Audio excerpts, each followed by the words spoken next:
ZEE5 ಇರುವಾಗ ನೀವು ನಿಮ್ಮ ನೆಚ್ಚಿನ ಶೋಗಳನ್ನ ಎಂದಿಗೂ ಮಿಸ್ ಮಾಡಿಕೊಳ್ಳುವುದಿಲ್ಲ. ಅದು ಸಂಪೂರ್ಣ ಉಚಿತವಾಗಿ. ಯಾವ ಮೋಹನ ಮುರಳಿ ಕರೆಯಿತು ದೂರ ತೀರಕ್ಕೆ ನಿನ್ನನು. ಯಾವ ಮೋಹನ ಮುರಳಿ ಕರೆಯಿತು ದೂರ ತೀರಕ್ಕೆ ನಿನ್ನನು.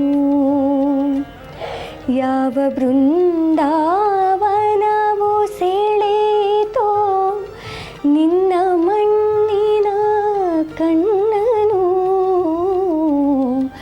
ಯಾವ ಮೋಹನ ಮುರಳಿ ಕರೆಯಿತು ದೂರ ತೀರಕ್ಕೆ ನಿನ್ನನು.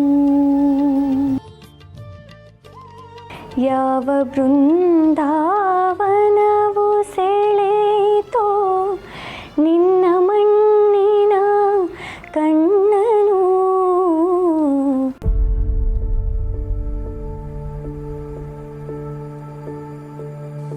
ಅಪ್ಪ, ನೀವ್ಯಾವಾಗ ಬಂದ್ರಿ? ನೀನು ಯಾವಾಗ ಮೋಹನ ಮುರಳಿನ ಕರಿತಾ ಇದೆಯೋ ನಾನು ಆಗಲೇ ಬಂದೆ ಚಿನ್ನ. ಎಷ್ಟು ಚೆನ್ನಾಗಿ ಹಾಡ್ತೀಯಪ್ಪ, ಎಂಥ ಒಳ್ಳೆ ವಾಯ್ಸ್ ನಿಂದ. ನೀನು ಹಾಡ್ತಾ ಇದ್ರೆ ಹಾಗೇ ಕೇಳ್ತಾ ಇರಬೇಕು ಅನಿಸುತ್ತೆ. ಥ್ಯಾಂಕ್ಸ್ ಅಪ್ಪ. ರಿತು, ನೀನು ತುಂಬ ಚೆನ್ನಾಗಿ ಹಾಡ್ತೀಯ. ನೀನು ಯಾಕೆ ಸಂಗೀತನ ಕಂಟಿನ್ಯೂ ಮಾಡಬಾರ್ದು? ಖಂಡಿತ ಮಾಡ್ತೀನಿ. ಅಯ್ಯೋ, ನಾನು ಬಂದ ವಿಷಯನೇ ಮರ್ತುಬಿಟ್ಟೆ. ನಿನಗೊಂದು ಸರ್ಪ್ರೈಸ್ ಕಾದಿದೆ. ಸರ್ಪ್ರೈಸಾ? ಏನದು? ರೈಟ್, ತಗೋ. ಅಪ್ಪ, ಇನ್ಮೇಲೆ ನೀನು ಆರಾಮಾಗಿರ್ಬೋದು. ಈ ನಿನ್ನಪ್ಪ ಯಾವುದೇ ಕಾರಣಕ್ಕೂ ನಿನಗೆ ಅಡ್ಗಾಲು ಹಾಕೋಲ್ಲ, ಹಾಗೆ ನಿನ್ನ ಸ್ವಾತಂತ್ರ್ಯನೂ ಕಿತ್ಕೊಳ್ಳಲ್ಲ.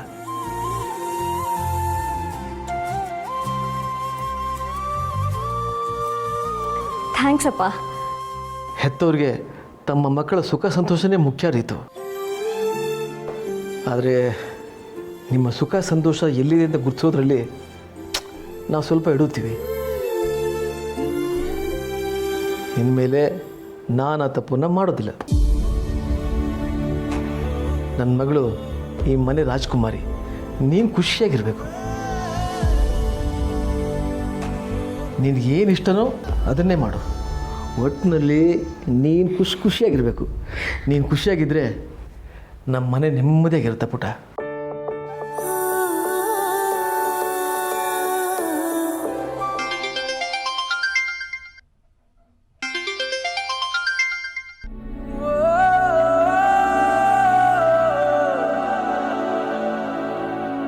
ಹೇಳಿ ಸತ್ಯ.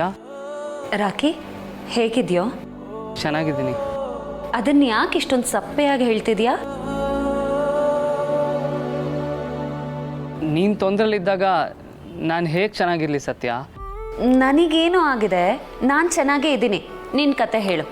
ನನ್ನಿಂದಾಗಿ ನಿನಗೆ ತೊಂದರೆ ಅಲ್ವಾ ಸತ್ಯ? ರಿತು ಮಾಡಿದ ಎಡವಟ್ಟಿಗೆ ಎಲ್ಲ ನಿನ್ನ ತಪ್ಪು ತಿಳ್ಕೊಂಡಿದ್ದಾರೆ. ನಾನು ಯಾರೂ ತಪ್ಪು ತಿಳ್ಕೊಂಡಿಲ್ಲ, ನಾನು ಆರಾಮಾಗೇ ಇದ್ದೀನಿ. ನನಗೆ ಗೊತ್ತು ನೀನು ಇದನ್ನು ನನ್ನ ಸಮಾಧಾನಕ್ಕೆ ಹೇಳ್ತಾ ಇದೆಯಾ ಅಂತ. ಇಲ್ಲ ಕಣೋ, ನಿಜವಾಗ್ಲೂ ಚೆನ್ನಾಗೇ ಇದ್ದೀನಿ. ಮೊದಲು ನೀನು ಆರಾಮಾಗು, ಆಮೇಲೆ ನನ್ನ ಬಗ್ಗೆ ಯೋಚನೆ ಮಾಡುವಂತೆ. ಹೇಗಿದ್ದು ಹುಡುಗ ನೀನು, ಹೇಗಾಗಿದೆಯಾ ನೋಡು. ನಾನು ನಿನ್ನ ಜೊತೆ ಇರೋವರೆಗೂ ನೀನು ನಿನ್ನ ಜೀವನನೇ ಕಳೆದೋಯ್ತು ಅನ್ನೋ ಥರ ಇರಬಾರ್ದು. ನಾನು ಇರೋದಕ್ಕೆ ಬಿಡೋದು ಇಲ್ಲ.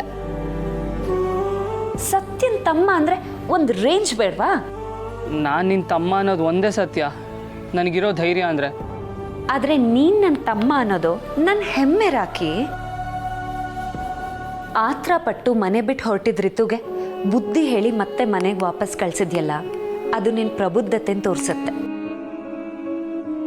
ನಿನ್ನ ಜಾಗದಲ್ಲಿ ಬೇರೆ ಹುಡುಗರು ಯಾರೇ ಇದ್ರೂ ದೇಶಾಂತರ ಹೋಗಿರೋರು. ಆದರೆ ನೀನು ನಾನು ತಲೆ ತಗ್ಸೋದಕ್ಕೆ ಬಿಡಲಿಲ್ಲ ನೋಡು. ನಿನಗೆ ತೊಂದರೆ ಆಗುವಂಥ ಕೆಲಸ ನಾನು ಯಾವತ್ತೂ ಮಾಡಲ್ಲ ಸತ್ಯ. ತಂದೆ ತಾಯಿ ಬಂಧು ಬಳಗ ಫ್ರೆಂಡಾಗಿ ನಿನ್ನನ್ನು ನೋಡ್ಕೊಂಡಿದ್ಯಾ. ನಿನಗೆ ಮೋಸ ಮಾಡಿದ್ರೆ ಆ ದೇವ್ರಿಗೆ ಮೋಸ ಮಾಡ್ದಂಗೆ. ದೇವ್ರಿಗೆ ನಾನು ಯಾವತ್ತೂ ಮೋಸ ಮಾಡಲ್ಲ.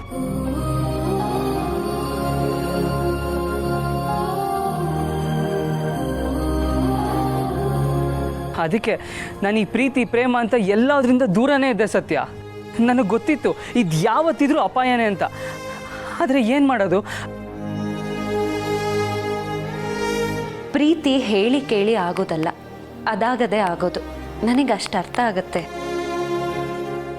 ರಿತುಗೆ ಪ್ರೀತಿ ಮಾಡೋದಕ್ಕಷ್ಟೇ ಬರುತ್ತೆ. ಆದರೆ ನಿನಗೆ ಪ್ರೀತಿ ಜೊತೆ ವಿವೇಚನೆನೂ ಇದೆ. ಅದರಿಂದಾಗಿ ನಮ್ಮ ಕೋಟೆ ಮನೆ ಮಾನ ಮರ್ಯಾದೆ ಉಳಿತು. ಅದಕ್ಕೆ ಹೇಳಿದ್ದು ನಿನ್ನ ಕಂಡ್ರೆ ನನಗೆ ಹೆಮ್ಮೆ ಅಂತ. ಆದರೆ ಈ ವಿವೇಚನೆ ಎಲ್ಲ ಕಲಿಸಿದ್ದು ನೀನೇ ಅಲ್ವಾ ಸತ್ಯ?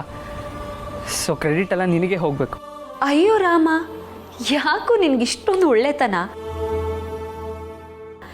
ಏನೇ ಹೇಳಿದ್ರು ಎಲ್ಲ ನಿನ್ನಿಂದಾನೇ ಅಂದ್ಬಿಡ್ತೀಯ, ಗೂಬೆ. ಸರಿ, ಆರೋಗ್ಯ ಜೋಪಾನ, ಅದನ್ನೇ ಹೇಳೋಣ ಅಂತ ಫೋನ್ ಮಾಡಿದೆ. ಸ್ವಲ್ಪ ದಿನ ರೆಸ್ಟ್ ಮಾಡು ಆಯ್ತಾ? ಏನೇ ಇದ್ರೂ ಕಾಲ್ ಮಾಡು. ಮತ್ತೆ ಏನಾದರೂ ಬೇಕಿದ್ರೆ ಹುಡುಗರ ಹತ್ರ ತರಿಸ್ಕೊ, ನಾನು ಅವ್ರಿಗೆ ಹೇಳಿರ್ತೀನಿ ಆಯ್ತಾ?